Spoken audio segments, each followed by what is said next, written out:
অনামিকা স্বপ্ন কুটিরের নতুন আরেকটি ব্লগ ভিডিও নিয়ে হাজির। আমি আজকে যাচ্ছি ময়মনসিংহ ননদের শ্বশুর বাড়িতে। এটা ঢাকা এয়ারপোর্টের রোড। এয়ারপোর্ট যেটা নতুন আরেকটা করেছে, এয়ারপোর্ট করেনি মানে আরেকটু বাড়িয়েছে, সেই জায়গাটা যে কী সুন্দর, এখনও শেষ হয়নি। আমি যেতে যেতে আপনাদের সাথে একটু শেয়ার করলাম।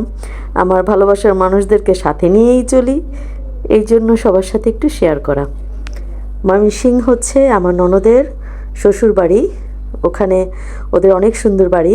হ্যাঁ, তো নতুন ফ্লাইওভার করেছে, সেটা দিয়ে যাচ্ছি। ফ্লাইওভারের দুপাশে দিয়ে দেখে মনে হচ্ছে এটা কি আমাদের দেশ নাকি বিদেশ, খুবই ভাল লাগছে। আর ফ্লাইওভারে উঠে অনেক দূর পর্যন্ত যাওয়া যায়। নিচে খুব সম্ভবত উত্তরা পড়ে, উত্তরা, এয়ারপোর্ট, টঙ্গী, এই রোডগুলি নিচে পড়ে। অনেক দূর পর্যন্ত আমরা এই ফ্লাইওভারে করে গিয়েছি। এটা নতুন মনে হয় ফ্লাইওভারটা উদ্বোধন হয়েছে, তো খুবই ভাল লাগলো। আপনারা কে ওই দিক দিয়ে কার বাড়ি যান তা জানি না, তাহলে তো সবাই দেখেছেন। আমি যারা দেখে নেই তাদের সাথে শেয়ার করছি। আর যেহেতু ঘুরতে যাচ্ছি, আমার ভালোবাসার মানুষদের সঙ্গে নিয়ে যাচ্ছি।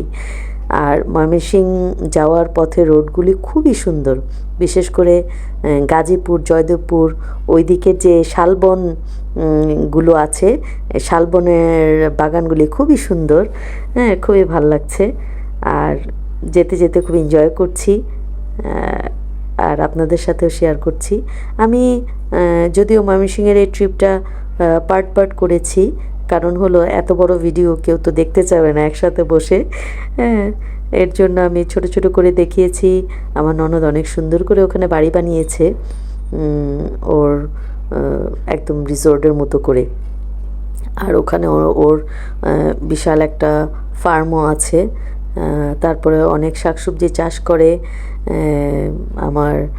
আমরা সবাই ওখানে এক বছর পরপর ঘুরতে যাই, বিশেষ করে শীত আসলে। আর আমি গ্রাম মানে আমার জীবনের প্রথম আমি আমার ননদের শ্বশুরবাড়িতেই দেখেছি এত সুন্দর গ্রাম আর এত সুন্দর রাস্তা। মনে হয় কি যে আমরা কবিতায় পড়েছি যে মেঠো পথ, দুই পাশে ক্ষেতের মাঝখানে মেঠো পথ, সেই পথেই ওদের বাসায় যেতে পড়ে, খুবই ভাল লাগে। আর ওখানে গ্রামের স্কুলে বাচ্চারা ক্রিকেট খেলছে, দেখতে খুবই ভাল লাগছে। আমরা যদি ওদের বাসার কাছাকাছি চলে এসেছি, আপনাদের সাথে তো আর পুরোটা দেখানো যাবে না, তাহলে আমাকে সবাই বকা দিবে, এত বড় ভিডিও করেছে, এটা কি কেউ দেখে? কিন্তু আমার এত ভালোবাসার একটা জায়গা ওদের বাড়িটা, তাই আপনাদের সাথে শেয়ার করলাম। কারণ আপনারা সবাই আমার ভালোবাসার মানুষ, আর আমি আমার ভালোবাসার মানুষদেরকে অনেক ভালোবাসি, তাই সবসময় সাথে রাখতে চাই সব জায়গাতেই। আর দেখেন, আপনাদেরও খুব ভালো লাগবে, এত সুন্দর গ্রাম, মানে খুবই সুন্দর ওদের গ্রামটা। তো আমরা প্রায় ওদের বাসার কাছাকাছি চলে এসেছি। আর সরিষা ক্ষেত দেখে তো আমি পাগল হয়ে গেছি, এত সুন্দর সরিষা ক্ষেত।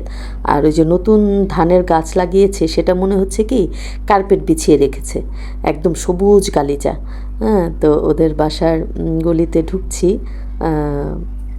আপনাদের সাথে পুরোটাই শেয়ার করছি। আমি বাড়ির ভিতরে ঢুকবো, ঢুকে আবার বের হয়ে আবার আপনাদেরকে পুরোটা দেখাবো যে আমি বাসার গেটের সামনেটা কীরকম। ছোট্ট একটা ব্রিজ আছে ওখানে ওদের বাড়ির গেটে ঢুকতে, ব্রিজটাও খুব সুন্দর। আমরা অনেক সময় রাতে এখান দিয়ে হাঁটি, অনেক রাতে প্রায় 1-1:30টার দিকে এই গ্রামের রাস্তায় হাঁটি, খুবই ভাল লাগে। একদম দল বেঁধে যারা আমাদের সাথে বেড়াতে আসে বা ননদরা যারা আসছে, ওরা তো ঢাকাতে থাকে, তো ওরা তো কয়েকদিন পর গ্রামে যায়। তো আমরা ওদের সাথে এরকম দেখা যায় বছরে একবার যাওয়াই হয়। আর ওদের বাসাটা আমাদের কাছে রিসোর্টের মতো মনে হয়, মানে রিসোর্টে মনে হয় এত সুযোগ সুবিধা নাই, এই বাড়িতে আসলে আমরা যেই সুযোগ সুবিধাতে থাকি। তো গেট খুলে দিচ্ছে, আমার ননদও ওই ওর বাড়ির গেটের সামনে দাঁড়িয়ে আছে। আর আমরা বাড়িতে ঢুকে গেলাম। বাড়ির বাগানটা অনেক সুন্দর, এবার যদিও বাগান করেনি। প্রতি বছর ওর বাসায় অনেক সুন্দর বাগান থাকে, শীতের সময় সব ধরনের ফুল থাকে। তো এবার ওরা নতুন আবার গরুর ফার্ম, তারপরে ছাগল, ভেড়া, হাঁস এগুলির ফার্ম করেছে। তাই ওখানে লোকজন বেশি কাজ করে, বাড়িতে তেমন একটা সময় দিতে পারে না, তাই বাড়িটা একটু অগোছালো হয়ে আছে। কিন্তু এই বাড়িটাতে যখন বাগান করে অনেক সুন্দর লাগে। আর এখনও আছে এখানে সবজি ক্ষেত আছে, ফুল ফল সব ধরনেরই আছে। আমি আপনাদের সাথে ঘুরে ঘুরে সব কিছু একটু একটু করে শেয়ার করব যে কি কি সবজি এখানে লাগায়। তো আমরা সবাই খুব খুশি, খুব আনন্দিত এখানে এসে। এটা আমার ননদের বড় ছেলে, ওরাও গিয়েছিল, আমরা একসাথেই গিয়েছি সবাই বেড়াতে। অনেক দিন ছিলাম। আমার ননদের দুই ছেলের বউ, আমার ভাগ্নে বউরা খুবই আদর করে আমাকে। আর আমার ননদের তো কোনো কথাই নেই, ও তো আমাকে খুবই আদর করে। আমাদের অনেক ভালোবাসাবাসি আছে। বাড়ির এইখানে গাড়িগুলি সব আছে। এখানে আমরা অবশ্যই ব্যাডমিন্টন খেলি।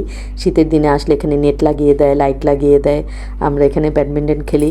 আর আমি গ্রাম বলতে যাকে বোঝায়, প্রথম এই দেশে এসেই আমি দেখেছি গ্রাম যে কত সুন্দর হয়। এত সুন্দর গ্রাম, আর ওদের বাড়িটা এত সুন্দর। কি নেই এই বাড়িতে? সব আছে। পুকুরে মাছ, খেতে টাটকা সবজি, গাছে টাটকা ফল, তারপরে ফুল, এত সুন্দর সব ধরনের। আমি মনের ভাবটা হয়তো বা বুঝাতে পারছি না, কিন্তু আমি অনেক খুশি, অনেক এক্সাইটেড থাকি ওদের দেশে যাওয়ার জন্য। আর আমরা গেলে এখানে এত আনন্দ করি, একদম অনেক রাত পর্যন্ত জেগে থাকি। আর কুয়াশাচ্ছন্ন সকাল আর রাত, কী যে মজার। এখানে আমরা অবশ্যই পূর্ণিমা রাতও কাটিয়েছি। সেই পূর্ণিমা রাতের ভিডিও আপনাদের সাথে আমি শেয়ার করব। হ্যাঁ, আপনারা সবাই আমাকে সাপোর্ট করবেন, লাইক করবেন, কমেন্ট করবেন, শেয়ার করবেন। আমার ভালোবাসার মানুষদের জন্য আমি অনেক দোয়া করি, আপনারাও আমার জন্য দোয়া করবেন। আর সবাই ভালো থাকবেন। আসসালামু আলাইকুম। আমার